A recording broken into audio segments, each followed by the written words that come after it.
was born in 1926.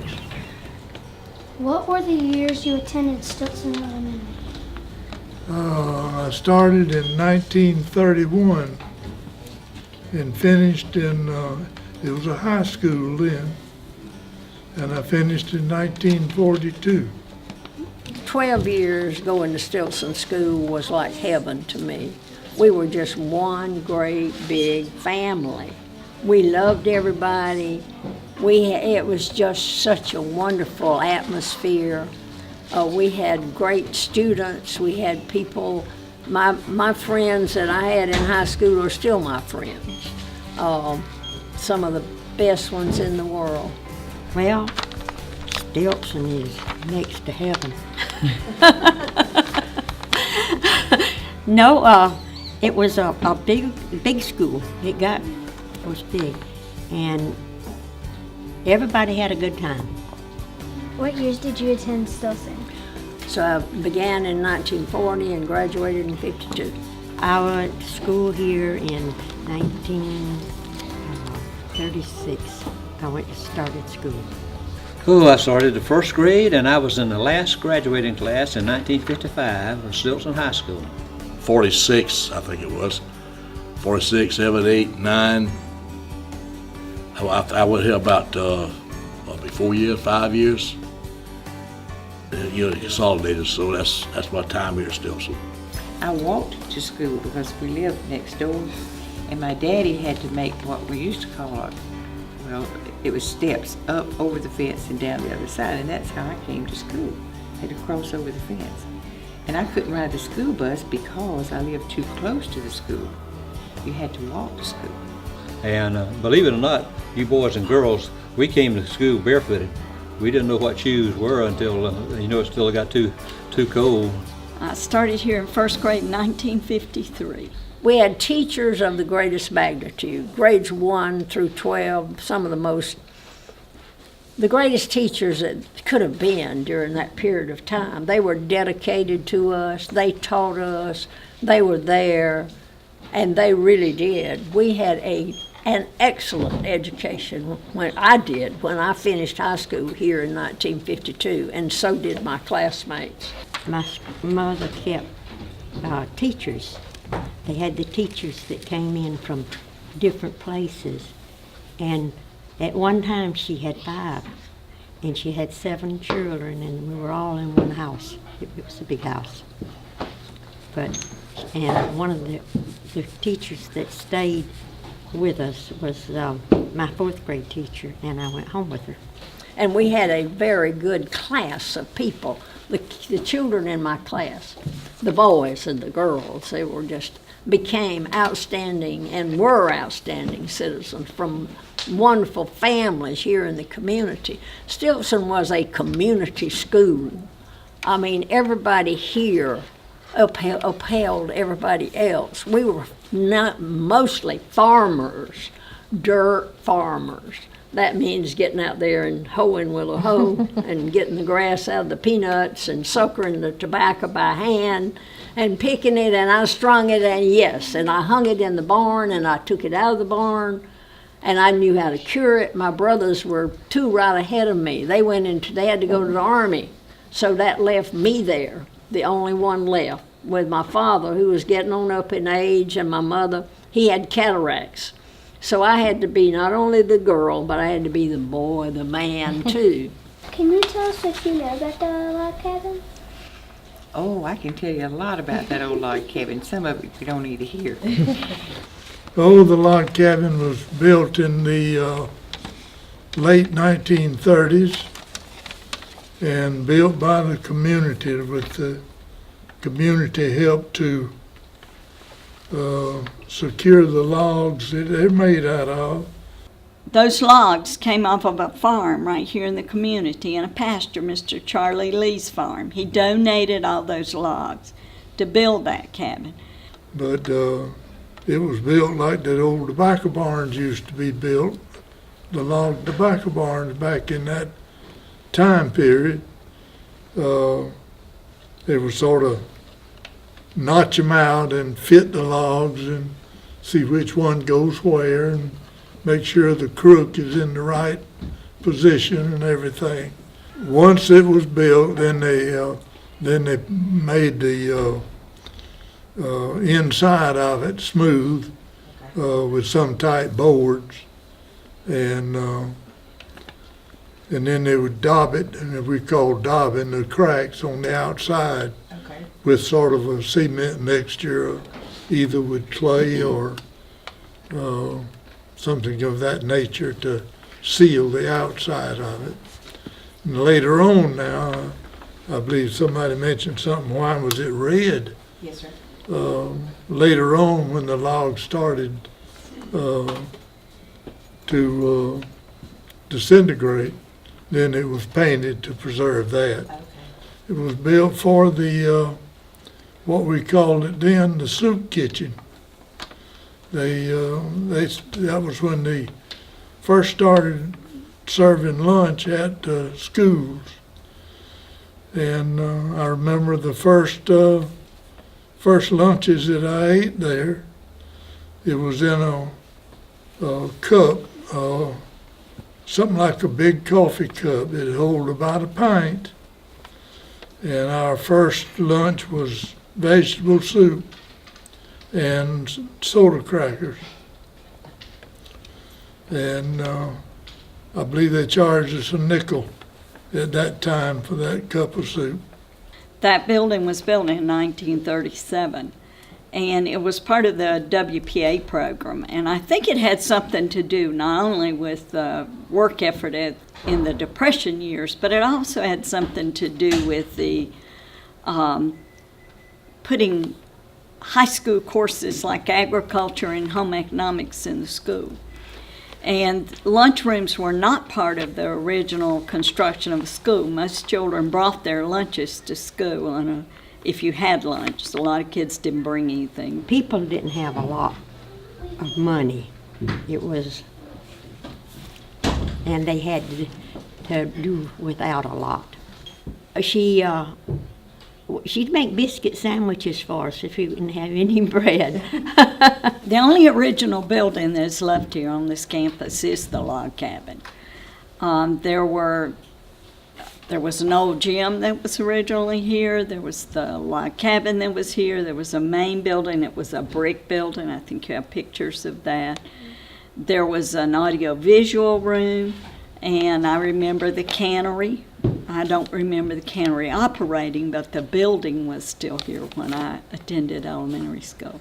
I think my mother came here in the summertime and canned vegetables for the family. Okay. That's the part I remember. Okay. Oh, they probably taught us canning too. Okay. I think I already knew some of the basics of canning, but I'm sure we learned a lot too. Tell us what you know about the log cabin. Oh gosh, the log cabin has lots of fond memories. Some associated with eating lunch. My first recollection was the lunches that we had there. I remember one of the things that was a staple on the lunch menu was lima beans with a tomato sauce and cornbread. We had that just about every day on our plate.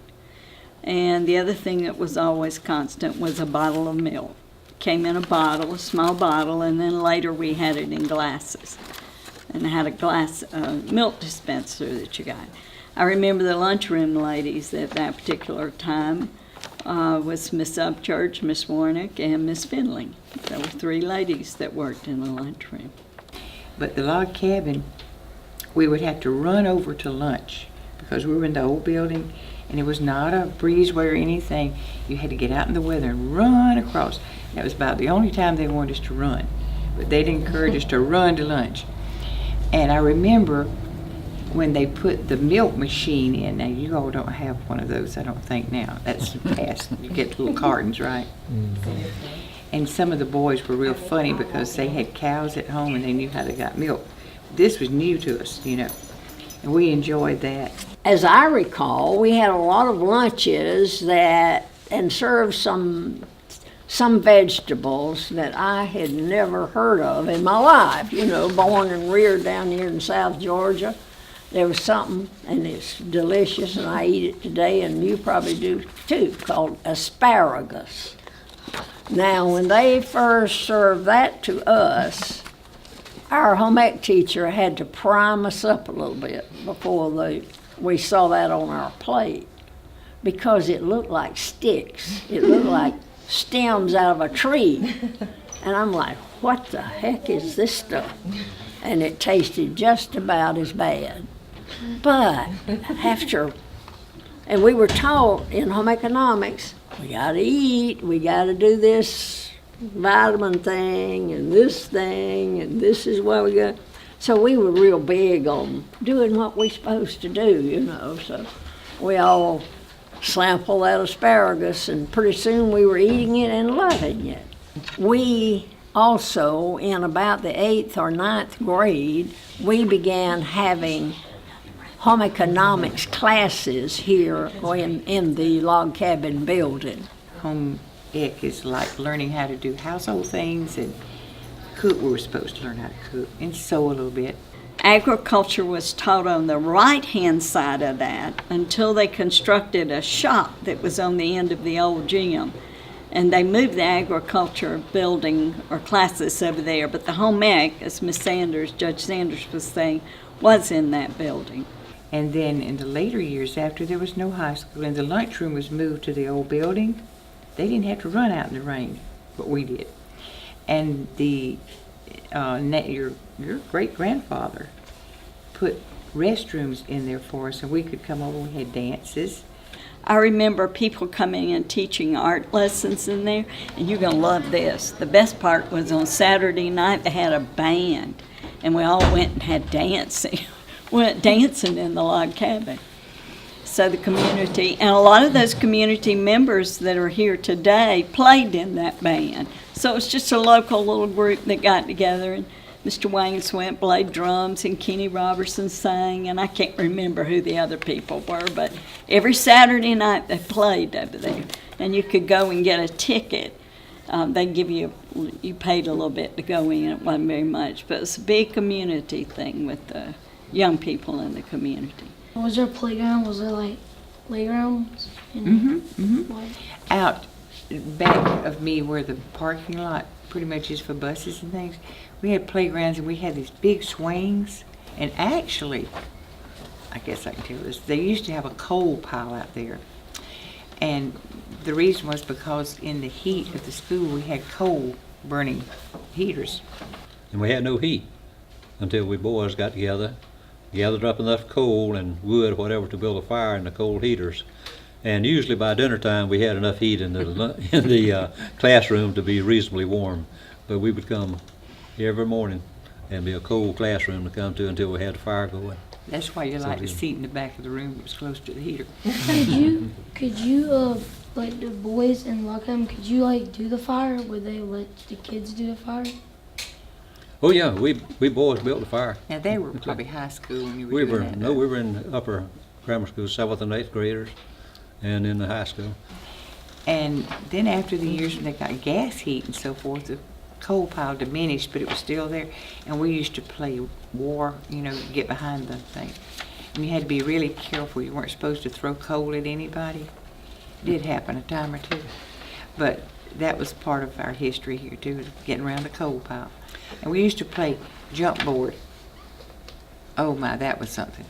It was just a log across a log, I guess, and we didn't have, like you have, factory-made equipment to play on. We didn't have that. We had fun though. We had slides and we had swings and we had those jump boards. We used to play hide and seek in this area, and it was a wonderful hide and seek refuge, a place to hide and to seek. A lot of shrubbery around it, and we could get around it, and so I remember a lot of games of hide and seek. And I used to do the cartwheel. And I could start here at this school, and I didn't stop until I got in my our house stand still up down the road there. And I could go right up the stairs. My sister would open the front door, and I would go in doing cartwheels. So when I got to be 80 years old, I told them I was going to do a cartwheel. and all of them didn't like it, but I did it. I did 3. And I think I could do it again, but they won't let me. Very good memories of playing basketball. That was the only sport we had. We had a little bit of baseball, of course, no football, but basketball was, like Mr. Davis said, 7 days a week, year-round. There was a goal out in front, and it was clay, and you got dirty. But we played, and we had to fight the boys off.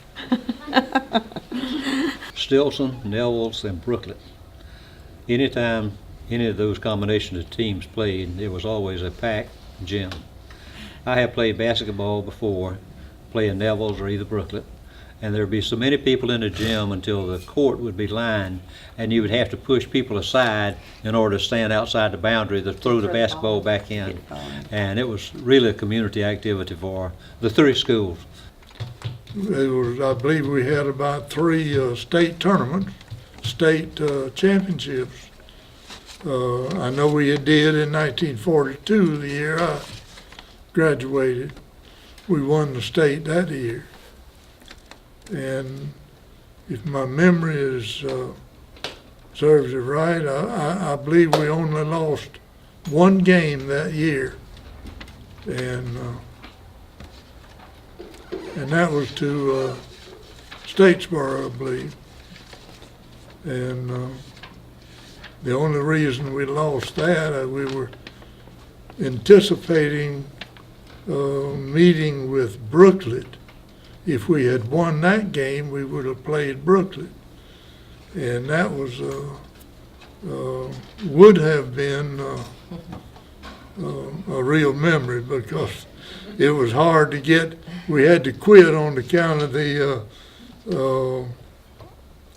people looking at the game were getting fights, and we decided it was better to not play each other for a while. And the last game that we played with Neville's, I guess it would say it's still going on, because it ended in a fight and we had to discontinue the game before it was ended. So There was no winner. that was no winner at the last game we played Neville's. We also won the state basketball championships, boys and girls, in 1952. That was a first in the history of the state of Georgia for the boys team and the girls team in the same class, C, to win the state basketball tournament. In 1951, they changed from 11 grades to 12 grades. The class of 1952 was the first class to graduate with 12 years. So we were that first 12th year students. How many people in your family attended school in the log cabin? Oh gosh, my dad attended school in that cabin. All of his children, so that would have been 7 of us, and my children attended school there. They all went to kindergarten in the log cabin. In the early 70s, I became involved in politics, and I served on the Board of Education for 8 years, chairman for 7 of those 8 years. And at that time, there was a drive to consolidate and to move or to close Stilson School. And it was very, very, very important to me to keep Stilson School, but yet at the same time, I had to keep an open mind because I was chairman for the board for Bullitt County. But we were able to maintain and keep Stilson School. Later on, it was in 1994, I guess it was, the old school was demolished, a new school was built. And Stilson School has continued to be a very important part of this community. And I hope and pray that it will continue to be, because we need community schools. Were y'all mad when they built a new school, like they tore down the old one? That's a good question. I'm sure, and I have friends in all 3 communities. That's a very good question. I think it was a mixed emotion. You didn't want to lose your school because it's personal. You know, that's life, that's here. And I could walk to school. You know, that was the fun part. After a few years, it wasn't so much fun. But I think there were mixed emotions when we combined the schools. But like I said, the class I was in, we were very fortunate because we all kind of melded together, made friends from each of the 3 communities, and we built our own little community at Southeast Bullock. And it's a very good school. I taught there. And I think it was around 1980 they began to put in a kindergarten program in this county. And as part of the kindergarten, it was a half-day program, but you could send your children and they could stay all day. Well, the kindergarten classroom was in that log cabin. And then when I became principal, this community really began to grow. I think there were only about 260 kids here. When I left, 12 years later, there were 623 kids. And as part of that, we began to have to use the log cabin as a regular classroom again. So there were not only a kindergarten, there began to be 2 kindergartens out there. And then all of a sudden, we had to have mobile units all over the campus. We had more mobile units on this campus than we had regular classrooms in a main building at one point. And the community got together, very concerned, this gentleman back here would have been part of that, to build a school in this community. And the challenge was, as Ms. Sanders said, there was a lot of history with that old building. And so one of the things that was the challenge was, how do you preserve the history? Because the reason people came back to the school was that old gym, the Halloween fall festivals that were in there, the log cabin, and the people came back to this community because there were so many good experiences that they had. When I became principal,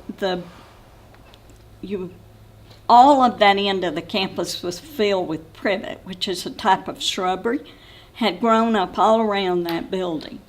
And part of the challenge was that over the years, the water ran from that big building down toward that branch that's down there, and the water ran up under that building and out of the campus. So when I realized all those logs were beginning to be deteriorating, I got involved in trying to get it cleaned up. And so community members, my PTO, came out and we all pitched in and we cleaned that. We bulldozed all that shrubbery off the end. And then I began to see how bad the logs were. And that was when I began to get involved with the Historical Society. Was there any way to replace those logs on the bottom of that cabin? And that was before we were using it for a lot of major classrooms. There was actually, at one point in my career, we had to have a 4th grade class out there too. So anyway, when I checked, the way to repair that log cabin was you had to lift the log cabin and find the exact kind of log to go back in under there. So the best bet was to just see if we could contour the campus so that the water would not run under that log cabin and deteriorate it further, which we were able to do by rerouting the water more over toward the drainage in front, by bringing in some people who could contour the campus a little bit and keep the water from running under. So if you wanted to ask me why is that important, I think at the point that I was here, it was the only log cabin that had classes in it in the state of Georgia. But I had attempted to try to get that building repaired at that point. But nobody wanted to take on trying to lift those old logs and replace the bottom logs. Because you had to find the logs that would be pretty close to that log that you were going to replace. But they were all concerned about lifting the logs because it's chinked. Right. And once you start lifting it, you break the chinks and all the other logs. What is one of your last memories from the log cabin?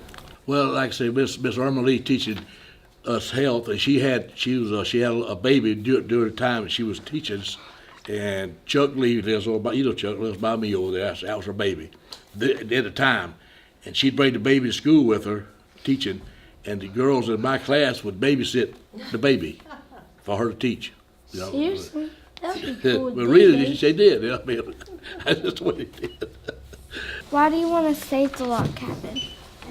Well, if you're taking everything away from Stilson, there won't be a Stilson. It'll just be a little tiny town. It's already getting smaller. And I think you should preserve them all the buildings that were old, any town, if they can. Yep. It was a lot of memories for a lot of people in that building. Why do you think the log cabin holds such a special place in your heart in the Stilson community? Well, me personally, I feel like I'm part of it. I think it has the handiwork of this community in it. I think those logs that were placed there by community. I think it was the commitment of the community to have a school here. This community has a very, at that point in time, the church was the foundation of the community. Everybody was in agriculture, and those values were transferred into the commitment to those schools and to their children to provide the kind of facility for them to attend. And they put forth that money themselves. Why do you want to save the log cabin? Well, yes, I want to save it as long as it's feasible. And I think it's something that is part of history. Of course, as time goes on, the only history they have is the hand-downs like we're doing today.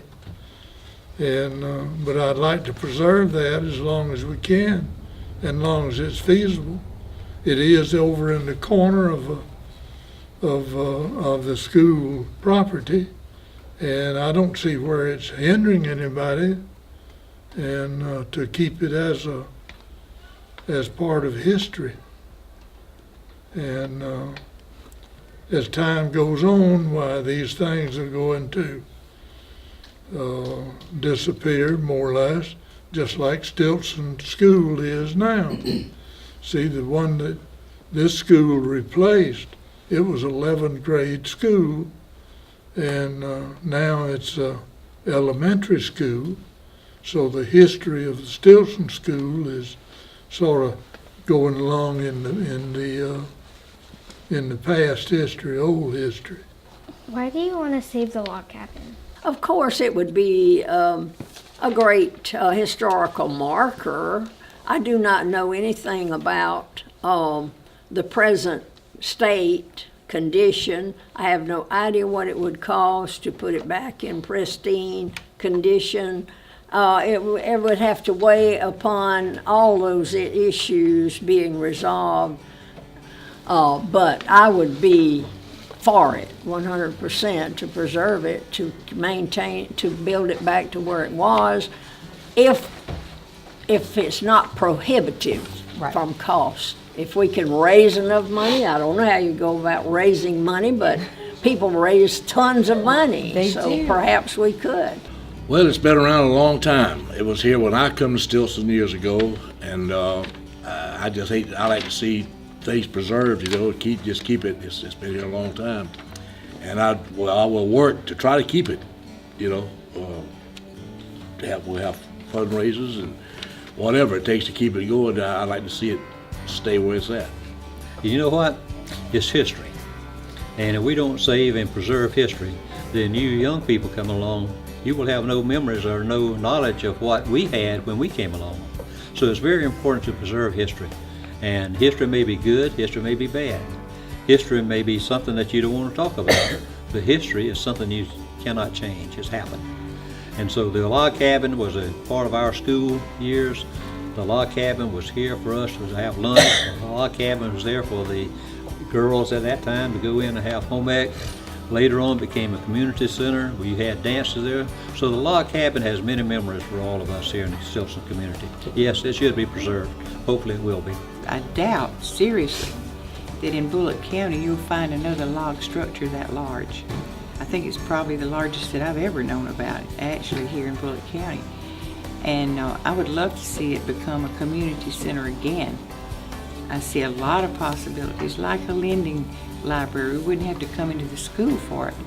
They can put up a little box outside with books in it, and you can just come and get them as you'd like, or put some in for others to share.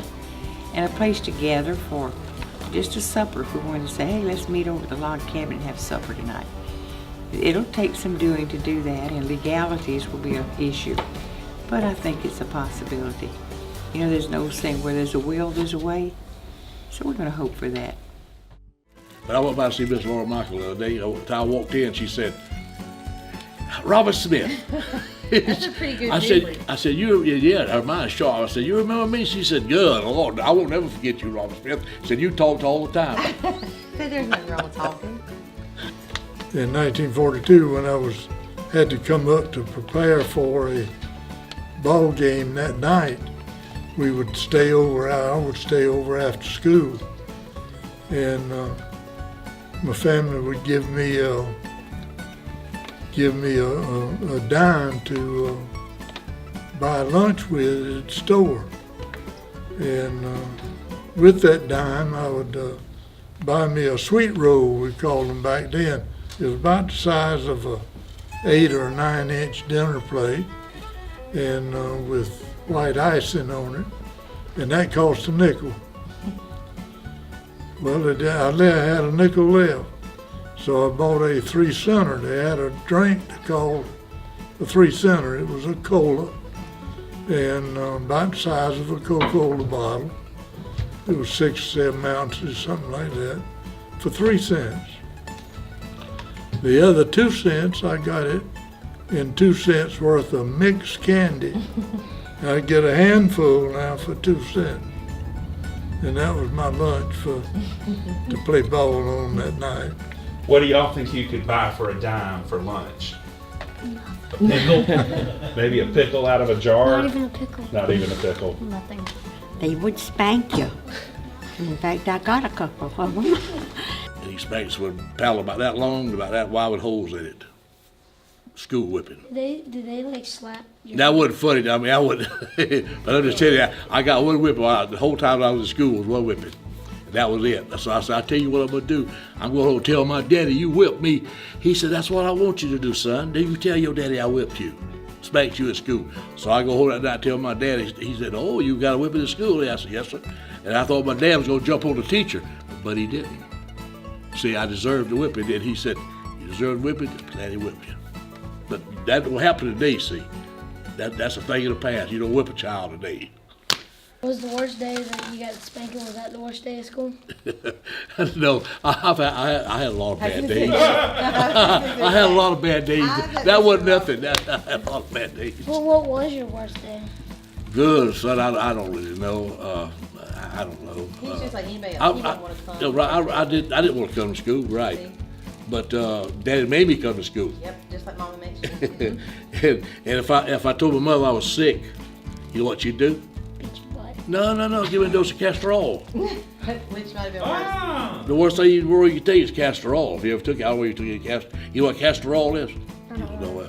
I'm talking. It's a thick medicine that you. And nowadays, if you don't go to school, your mom will say. You're at a disadvantage. And then most times when Dad come home, if she told him I stayed home from school, he'd spank me. You So got I punished didn't stay anyway. home. I didn't stay home too many times. I taught anything from kindergarten through 12th grade I had taught, except 8th grade. I never got the opportunity to teach 8th grade. And I've taught every subject pretty much in some course of my being a teacher. They wouldn't let me do that today. But I learned something in that process. I learned that 5th, 6th, and 7th graders spent more time hunting stuff than they did learning. So I convinced the principal the last year I taught here I wanted to teach 7th grade. I wanted it to be self-contained.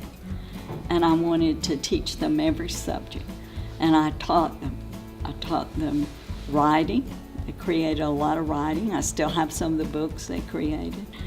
I taught them science. We actually did science in the experiment. So I taught them everything.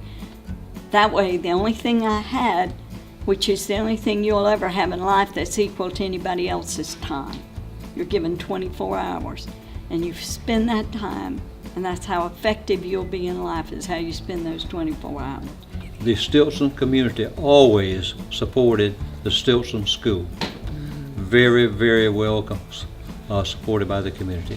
Whatever school was good, basketball, the fall festival, Halloween, the senior play, the piano recitals, the Stilson community showed up for the support here at the Stilson School. Just all you got to do is get a good education right here. Go on to your higher education, set your mind for something that you could enjoy doing. Get an education, son. That's right. If you get your education, they can't nobody take it away from you. And do that, and dedicate yourself to becoming a worthwhile citizen and a wife and a mother and whatever we might have in mind. Everybody doesn't have to be a wife and a mother. There's other outstanding things women can do in this day and age. So just, as I used to say, just be something good, something worthwhile.